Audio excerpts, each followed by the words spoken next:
안녕하세요. 솔로몽부스입니다. 오늘은 굿즈 하나 소개시켜드리고, 이거 알라딘에서 판매하는 거고요. 본트리드 책 펼친 고정 집게라는 네이비 색상하고 이 그레이 색상, 정가는 4,800원으로 알라딘에서 20% 할인 쿠폰을 주더라고요. 개당 3,840원 정도 나오더라고요. 이거 비슷한 제품들이 쿠팡에서도 팔고 하긴 하더라고요. 다른 거는 잘 모르겠습니다. 지금 써봤는데 이런 식으로 쓰는 거거든요. 책을 가리지 않게 이렇게 휘어져 있어가지고 고정하기가 딱 편하더라고요. 필사일 때나 고정해놨을 때 조금 좋은 것 같아요. 웬만한 벽돌책 아니면은 가능합니다. 그래서 3008 알라딘에서 혹시 구매하실 분 계시면은 구매하시라고 소개를 해드렸습니다. 읽은 책부터 먼저 소개를 해드릴게요. 난다 출판사에서 나온 임경서님의 2월 되지 않는 엄마라는 책입니다. 제가 지난 11월부터 지금 계속 난다의 시의 적절 시리즈를 계속 읽고 있는데 이번 달 이제 3월 달에도 또 시작을 했습니다. 여기 사인본으로 구매를 한 거고요. 하루에 하나씩 한 달 동안 읽을 수 있는 그런 형식으로 돼 있어가지고 읽고 있는데 2025년도에 나오는 책들은 흰색 바탕으로 해가 사진만 다르게 해서 지금 출간이 되고 있는 것 같습니다. 3월달에도 나온 책이 있는데 그건 뒷부분에 제가 소개를 해드리도록 하겠습니다. 시보다는 조금 에세이 같은 게 조금 많이 들어있고요. 그리고 중간중간 한 3편 정도가 레시피라고 해가지고요. 음식 레시피를 쓰셨더라고요. 시를 조금 수월하게 보게끔 하기 위해서 이 시의적절 시리즈를 보고 있는데 조금 레시피는 조금 아니지 않나 싶기도 하고요.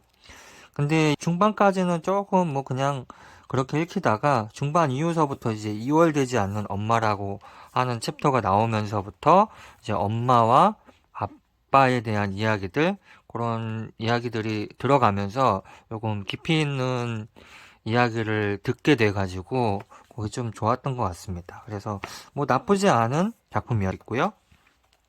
다음 책도 지금 시집으로 한강 읽기 모임을 하고 있는데 한강 시인의 한강 작가의 서랍에 저녁을 넣어두었다. 문학과 지성사에서 나온 책이고요. 이 한강 작가님이 요 시집으로 첫 작품을 내시면서 이제 활동을 시작하신 거거든요.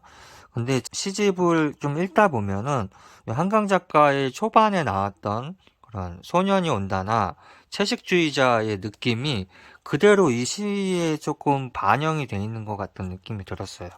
근데 조금 저 같은 이 시를 못 읽는 그 시 나부랭이 같은 사람은 너무 어렵더라고요.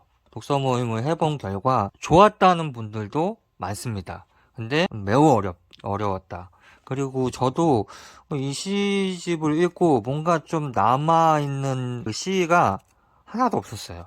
그래서 저한테는 조금 어려웠던 그런 시가 아니었나 싶습니다. 정말 시다운 시고 어려운 시였다. 다음 책은요, SF 단편 책을 읽는, 이제 한 달 동안 읽는 그 모임을 지금 진행을 했었는데, 요거 이제 캔리오의 종이동물원 한글가지에서 나온 책을 읽어보았습니다. 여기 나와 있다시피 휴고상, 네뷸러상, 세계 환상문학상을 3관왕을 석권한 작품이에요. 그래서 유명한 중국 태생의 작가인데 또 얘가 또 제 친구예요. 네, 제 친구인데 글을 잘 쓰더라고요.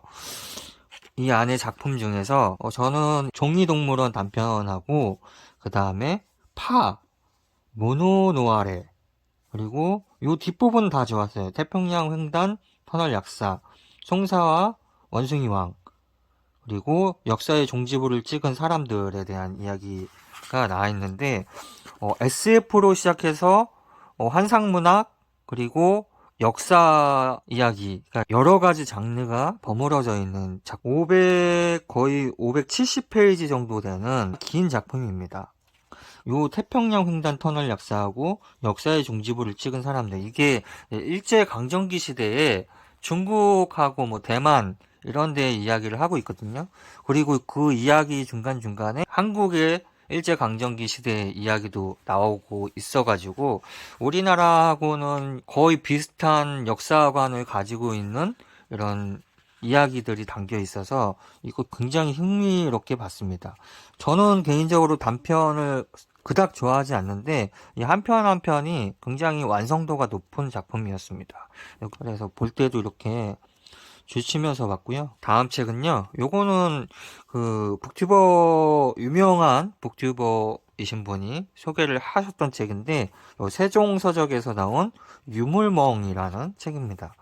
저는 뭐 물멍, 불멍은 봤어도 유물멍은 보시면은 칼라판으로 돼 있고 문고판으로 이렇게 돼 있습니다. 이게 처음에 이제 알라딘 북펀드로 해가지고 출간이 된 것 같아요. 국립중앙박물관하고 구독자가 10만 명이 되는, 부럽긴 한데요. 구독자가 10만 명 구독자가 있는 아침 행복이 똑똑이라는 그런 채널이 있나 봐요. 유물을 보고 이렇게 각자 개인들이 이렇게 남긴 글 중에서 뽑아가지고 글들을 이렇게 썼습니다. 그래서 저는 이게 문고판으로 돼 있고 칼라판인데 책이 조금 작고 그래가지고 좀 이거 보기가 좀 어렵다 하고 생각을 했는데 딱 펼치자마자 여기에 보시면은 일러두기에 본 도서는 탄성과 접착력이 높은 PUR 제본으로 만들어졌습니다.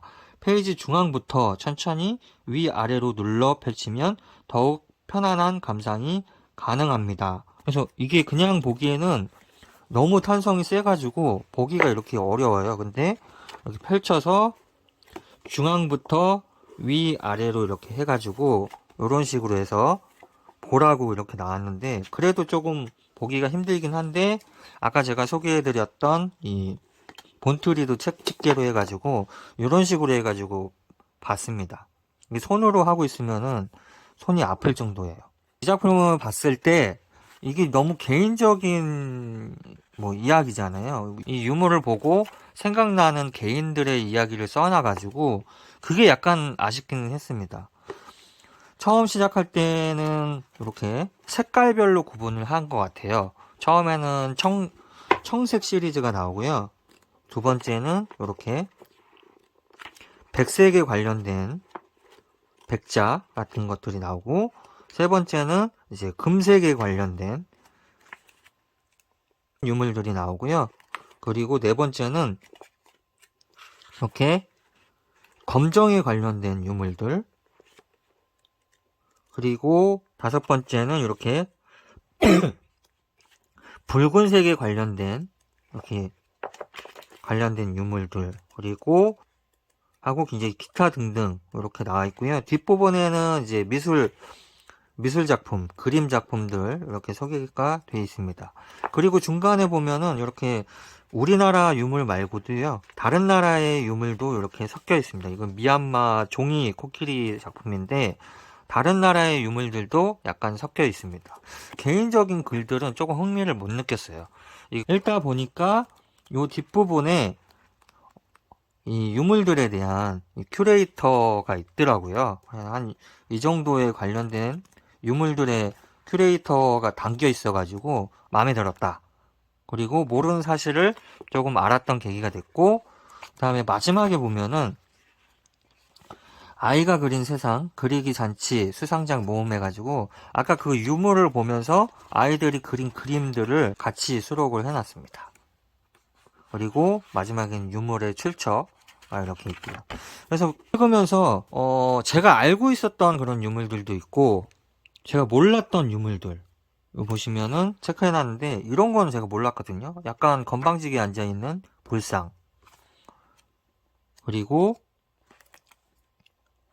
이거 보면은 조선시대 순조시대에 만들었던 이 대흥사, 해남 대흥사의 석조 천불 좌상이라고 하는 게 있었는데 요 뒤편에 일본이라는 글씨가 빨간색으로 이렇게 돼 있습니다. 이거 뭐지?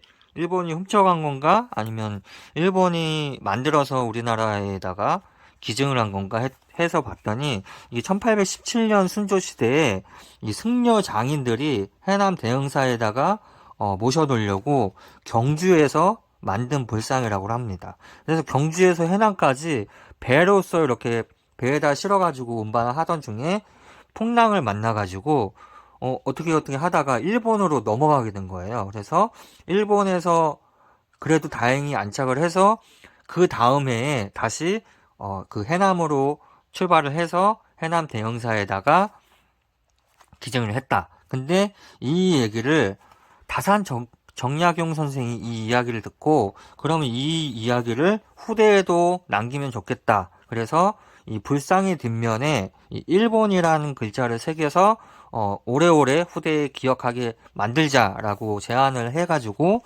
이렇게 불상 등 뒤에다가 일본이라는 글자를 이렇게 새겨 넣었다는 이런 내용도 있습니다. 이런 거는 굉장히 재미있죠. 그리고 또 흥미로웠던 게 이런 겁니다. 이거는 이제 괴불이라고 하는 굉장히 큰 그림인데요. 절에서 보관하고 있는 그림인데 이거는 지옥의 송제대왕이라고 해가지고 지옥에서 죄 지은 자들을 심판하는 세 번째 지옥의 왕인가 해가지고 나왔는데 송제대왕이 내리는 벌이 이제 쉴 새 없이 찬바람이 불어오고 모든 것이 얼어붙는 뭐 그런 벌을 내렸다고 그래요. 그래서 여기 보시면은 어떤 분이 이 겨울왕국 속에 엘사가 가지고 있는 마법을 부리는 뭐 그런 거라고 이렇게 표현을 해주는 좀 재미있는 그런 것도 있고 이 괴불이라는 거 있잖아요. 여기 보시면 이제 큐레이터에 괴불에 대해서 이제 이야기를 하는 게 있거든요. 이렇게 엄청나게 큰 괴불입니다. 괴불이 절에서 이제 가지고 있는 건데 신기한 거는 조선시대에 많이 사용이 됐다고 그래요. 조선시대는 원래 유교의 나라잖아요.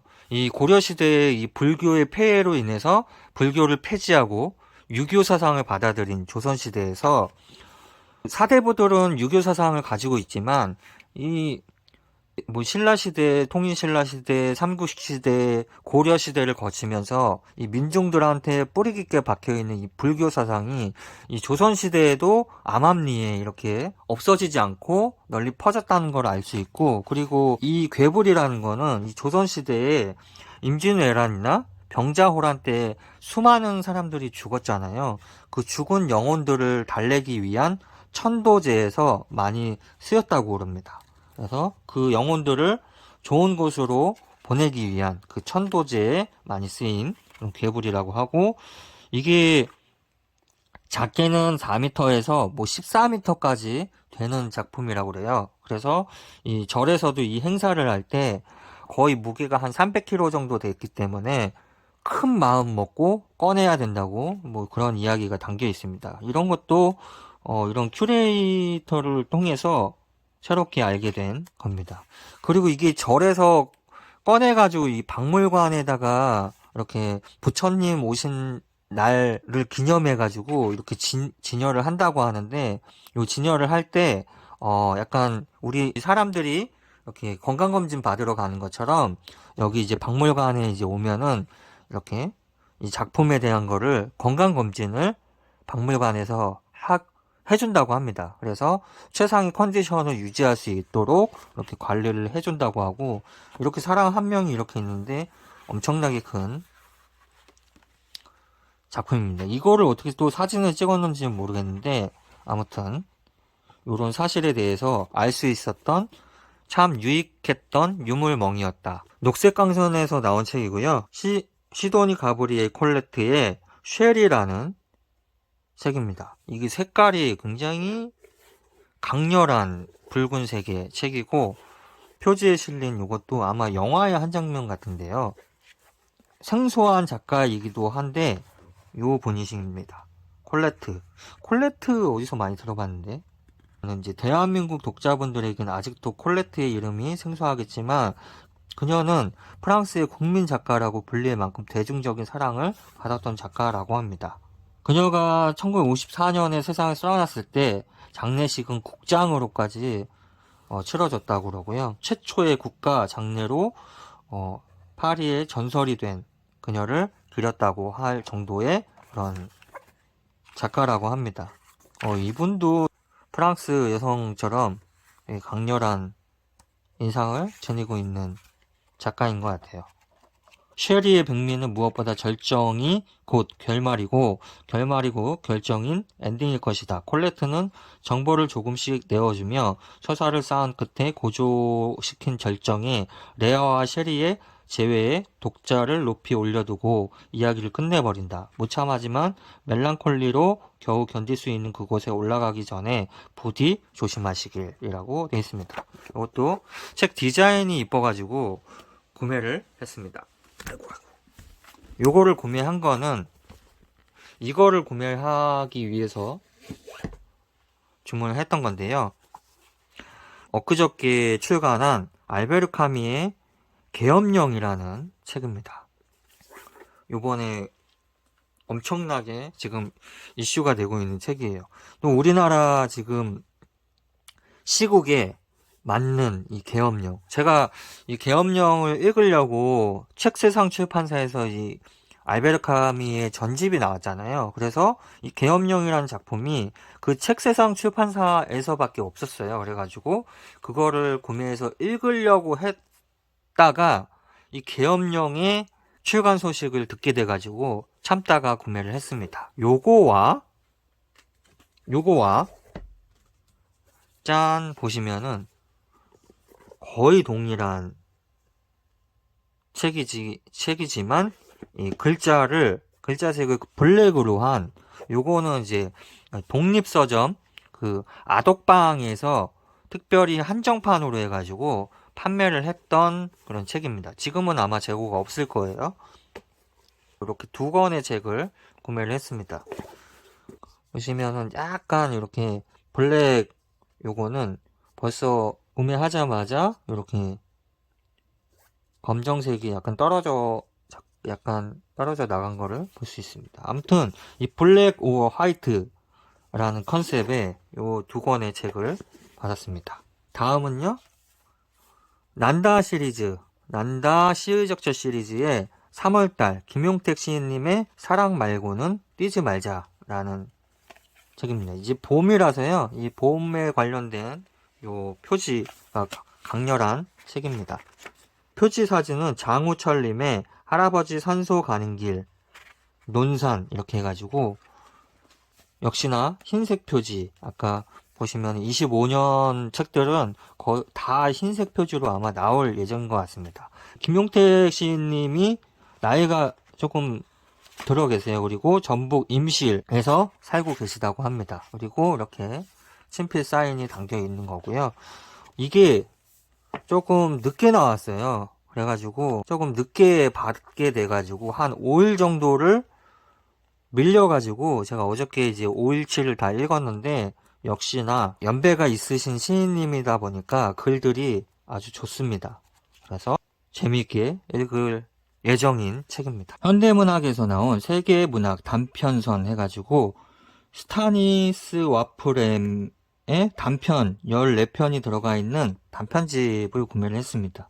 폴란드인으로서 아서 시 클라스, 아이작 아시모프, 필립 K. 딕과 함께 20세기 SF를 대표하는 거장이시라고 합니다. 민음사에서 아마 솔라리스라는 작품으로 많이들 알고 계실 거예요. 이 작품의 한 결정적인 이유는요. 정보라 작가가 옮긴 책입니다. 여기 수록된 작품들은 발표된 지 길게는 65년 가까이 지났으나 여전히 무척 재미있다.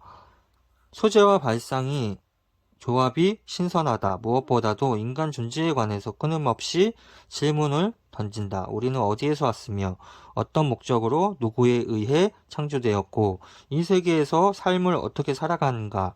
물론 램은 한마디로 답해주지는 않지만 그러나 이제 램의 세계를 여행하면서 독자 스스로가 답을 생각해 볼 수는 있다고 합니다.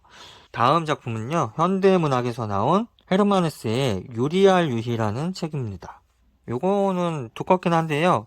다른 출판사에서는 이제 두 권의 책으로 나와 있는 책이니까 두껍게 나온 책입니다. 거의 한 750페이지 정도 되는 헤르만 헤세의 전집이 현대문학에서 나왔어요. 근데 제가 알기로는 이 유리알 유희 책이 절판이 된 걸로 알고 있는데 잘 모르겠습니다. 이게 다시 나오려고 디자인을 다시 해가지고 나오려고 절판이 된 건지 아무튼 그렇고요. 가장 난이도가 어려운 작품으로 저는 알고 있습니다. 저도 읽다가 거의 반밖에 못 읽어가지고 다시 읽고 싶은 그런 생각이 있는 책이거든요. 에세이 작품들은 이렇게 쓰인 순서대로 읽어보시는 거를 조금 추천을 드립니다. 그래야지 초반에는 조금 쉽게 쓰여지고 마지막에는 굉장히 어렵게 쓰여지다 보니까 그렇게 순서대로 읽기를 추천을 드립니다. 다음 책은요, 프랑스와즈 사강의 황금의 굿비라는 책입니다. 사강이 29번째 작품이라고 합니다. 황금의 굿비. 이 소설은 제목답게 인물들이 어떤 욕망에 어떤 방식으로 끌려다니는지 사강 특유의 섬세한 심리 묘사를 보여주고 있다고 합니다. 특히 흥미로운 점은 부부 사이의 갈등을 점화하는 장치로 돈이 이용됐다는 것인데, 결혼이라는 포장을 벗겨내 돈과 지배의 관계를 드러내는 사강의 시선은 여전히 놀랍고 날카롭다고 합니다. 제가 초반에 봤는데 요거는 특이하게 여자 주인공의 시점으로 쓴 게 아니라 남자 주인공의 시점으로 아마 쓴 것 같더라고요. 초반에 읽었는데. 그래서 재밌게 읽을 수 있을 것 같은데, 이거를 읽게 된 계기는 요겁니다. 저희 독서 모임에서 읽게 됐는데, 사강의 이제 패배의 신호라는 책이거든요. 이거는 브람스를 좋아하세요나 슬픔이여 안녕 이후에 사강이 30살이 되었을 때 쓴 작품입니다. 그리고 요건 녹색광선에서 나온 책인데, 이게 기존에 읽었던 그 어릴 때 썼던 작품하고는 조금 느낌이 달라요. 좀 깊이감이 있다고 하나? 이게 사강이 그 사이에 2번의 결혼과 2번의 이혼을 했고, 1번의 출산을 한 이후에 30살에 쓴 작품이거든요. 그렇다 보니까 문장이 굉장히 좋고, 저희 인스타에 보시면 제가 이거 필사하면서 문장 필사를 하면서 봤었습니다. 그래서 뭔가 깊이감이 달랐고요. 거의 모든 분들이 사강 책을 조금 꺼려 하셨던 분들도 이 책으로 인해서 다시 이 프랑스와즈 사강의 작품들을 읽어보고 싶다라는 욕구를 얻었던 작품이었습니다. 그리고 요거는 영화 속에 나오는 주인공 루실의 모습인데요. 이 영화가 유튜브에 이제 있어요. 근데 번역이 안 돼 있긴 한데, 요 책을 보고 유튜브에 있는 그 영화 1968년도에 나온 작품이거든요. 흑백 영화인데, 그거를 보시면은 그냥 뭐 번역이 안 돼 있더라도 어떤 말을 하고 있는지 이해가 됩니다. 그래서 책을 보고 그 영화를 보시기를 좀 추천을 드리는, 이거는 제가 25년 2달밖에 안 지났지만 올해의 책으로 뽑을 수 있는 그 정도의 책입니다. 그래서 이거는 꼭 보시라고 추천드립니다. 아무튼 요거를 읽고 너무 마음에 들어가지고 이거를 들었는데, 요거 밀리의 서재에도 있거든요. 요거랑은 조금 결이 조금 다르긴 할 것 같아요. 다음 책은요, 요거는 문예 출판사에서 나온 실비아 플라스의 일기라는 책입니다. 두꺼운 책인데요. 이거는 예전부터 나왔던 책으로 알고 있어요. 초판이 2004년에 나왔고요. 요거는 이제 개정판이 2024년도에 나온 책입니다. 실비아 플러스는 벨자라는 작품이 유명한 작가입니다. 그리고 이거는 일기니까요. 정말 개인적으로 쓰여진 일기이다 보니까 실비아 플러스의 작품을 좋아하시는 분들은 요 일기 작품도 한번 읽어보시면은 마음에 들어 하실 것 같아요. 그래서 이제 다음 책은요, 요것은 어문학사에서 나온 바쇼 하이쿠 전집이고, 방랑시인 17자를 물들이다 라는 마스오 바쇼의 작품 전집입니다. 하이쿠라고도 하는데, 한 문장으로 쓰여지는 이 시를 뜻하는데요. 이렇게 보시면은 그 시가 이렇게 나오고 그거에 대한 해설이 이렇게 담겨져 있습니다. 하이쿠 좋아하시는 분들이 많은데 여러 출판사에서 나와 있는데, 요거는 바쇼 하이쿠의 전집이다 보니까 모든 시드를 볼 수 있는 책이라 요게 구매해서 보시면은 좋을 것 같은 책이라고 생각이 듭니다. 다음 책은요, 위즈덤 하우스에서 나온 구병모 작가의 아감이라는 책입니다. 요건 리커버판으로 나온 책이고요. 책이 엄청 이쁜데, 요거 제가 예전에 읽었던 것 같은데 아직 기억이 안 나는데, 이 사람인데 이 아가미를 가지고 태어난 사람의 이야기를 하고 있는 그런 이야기인 것 같아요. 여기 리커버판이라서 이렇게 작가의 글이 담겨져 있는데요. 아가미를 썼을 때 저는 갓 데뷔한 신인이었고 비일상적인 상상의 세계를 주로 탐색하고 싶어 했던 것 같습니다. 그런데 지나고 나니 비일상이란 일상에서 불과 한 걸음만 다른 방향으로 내디디면 어디에서나 존재하는 거라고 생각하게 되었습니다. 그로부터 세월이 흐른 지금 처음 뵙는 분들도 다시 뵙는 분들도 나아가 세상 모든 당신께 그 곁에 있을 때 깊고 편안한 호흡이 가능한 그런 존재들이 꼭 있기를 소망합니다. 고맙습니다. 라고 이렇게 쓰여진 작품입니다. 구병모 작가 좋아하시는 분들은 요 아가미도 재미있게 읽으실 것 같아요. 다음 책은요, 민음사에서 나온 요한 볼프강 폰 괴테의 이탈리아 기행이라는 책인데요. 세계문학 전집으로도 2권짜리 작품으로 있는 책입니다. 괴테가 이제 이탈리아 기행을 하고 남겼던 그런 글들을 모아놓은 책입니다. 이탈리아 기행은 괴테의 모든 작품들 가운데 주석이 없는 온전히 감상하기 가장 어려운 논픽션이고 18세기 연구에 귀한 빛을 던져주는 생생한 증언으로 가득한 사료이자 괴테문학이라는 거대한 유적지를 헤매는 이들을 위한 아리아드네의 실과 같은 책이다. 이 책에 언급된 문화유산은 고대 이집트, 그리스와 로마, 비잔틴에서 19세기까지 2500년에 걸쳐 있기 때문에 그쪽과 깊이가 만만치 않다. 이탈리아 기행은 진정한 활기로 채우는 이들은 18세기 이탈리아 이름 없는 서민들이다. 이탈리아로 들어가는 놀라운 시간 여행의 체험적인 글이라고도 합니다. 괴테가 쓴 이제 논픽션 글이기 때문에 조금 어려울 수는 있는데요.